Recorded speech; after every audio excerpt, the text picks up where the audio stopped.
Hello guys, welcome back to our channel. അപ്പോൾ വീണ്ടും കൻസി life സ്റ്റൈലിലേക്ക് എല്ലാവർക്കും സ്വാഗതം. അപ്പോൾ ഇന്ന് നമ്മൾ നോക്കാൻ പോകുന്നത് ഒരു കടലക്കറിയുടെ റെസിപ്പിയാണ്. അപ്പോൾ എല്ലാവരും ട്രൈ ചെയ്യാനും വളരെ ഈസിയാണ്. ചാനൽ ലൈക്കും സബ്സ്ക്രൈബും കമൻറ്റും ഷെയറും ചെയ്യുക. അപ്പോൾ നമുക്ക് നേരെ വീഡിയോയിലോട്ട് പോകാം. അപ്പോൾ ആദ്യം തന്നെ നമുക്ക് വേണ്ടത് ഒരു രാത്രി മുഴുവനും സോക്കായ വെച്ച കടല, പിന്നെ ആ കടല തന്നെ വേവിച്ചതാണിത്, പിന്നെ 2 വലിയ ഉള്ളി അരിഞ്ഞത്, 5 പച്ചമുളക്, 2 തക്കാളി അരിഞ്ഞത്, കുറച്ച് കരിവേപ്പില, വെളുത്തുള്ളി പേസ്റ്റ്, ഇനി വേവിച്ച കടലയിൽ നിന്ന് കുറച്ച് മാറ്റി അരച്ചത്, കുറച്ച് ചപ്പ്. ഇനി കറി ഉണ്ടാക്കാനുള്ള പാത്രത്തിലേക്ക് കുറച്ച് ഓയിൽ ഒഴിക്കാം.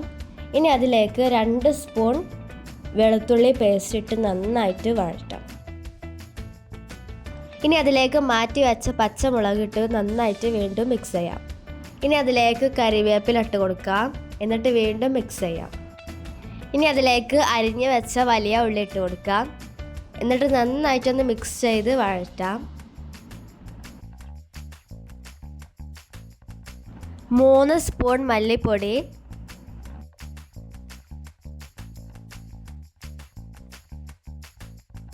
എന്നിട്ട് നന്നായിട്ട് മിക്സ് ചെയ്യാം.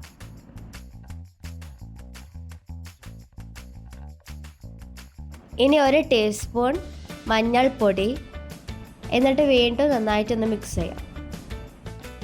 ഇനി 1 സ്പൂൺ മുളക് പൊടി, എന്നിട്ട് വീണ്ടും മിക്സ് ചെയ്യാം.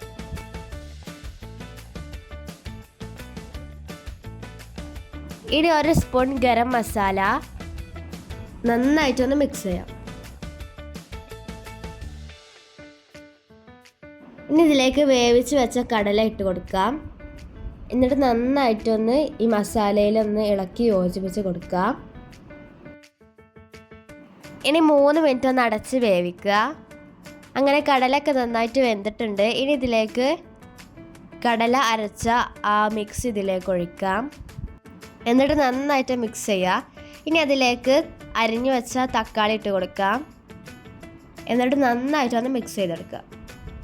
ഇനി ഇതിലേക്ക് കുറച്ച് ചപ്പും കൂടി ഇട്ട് വീണ്ടും മിക്സ് ചെയ്യാം. ഇനി ഇതിലേക്ക് ആവശ്യത്തിനുള്ള ഉപ്പിട്ട് വീണ്ടും മിക്സ് ചെയ്യാം. ഇനി അടച്ച് വീണ്ടും വേവിക്കാം. ഇനി ഇതിലേക്ക് കുറച്ചും കൂടി ചപ്പിട്ട് വീണ്ടും മിക്സ് ചെയ്യാം. അങ്ങനെ കടലക്കറി ഇവിടെ റെഡി ആയിട്ടുണ്ട്. അപ്പോൾ എല്ലാവരും ട്രൈ ചെയ്യുക, വളരെ ഈസിയാണ്. ചപ്പാത്തിയിലേക്കും പൊറാട്ടയിലേക്കും എല്ലാം മാച്ച് ആയിട്ടുള്ള ഒരു കറിയാണ്. അപ്പോൾ എല്ലാവരും ചാനൽ ലൈക്കും സബ്സ്ക്രൈബും കമൻറ്റും ഷെയറും ചെയ്യുക. സബ്സ്ക്രൈബ് ബട്ടന് തൊട്ടടുത്തുള്ള ബെല്ലൈക്കണും കൂടെ ഒന്ന് ക്ലിക്ക് ചെയ്ത് അതിൽ ഓൾ എന്ന ഓപ്ഷനും കൂടെ ചൂസ് ചെയ്യുക. അപ്പോൾ നമുക്കിനി ഒരു പുതിയ വീഡിയോ ആയിട്ട് വരാം. അതുവരേക്കും ബൈ.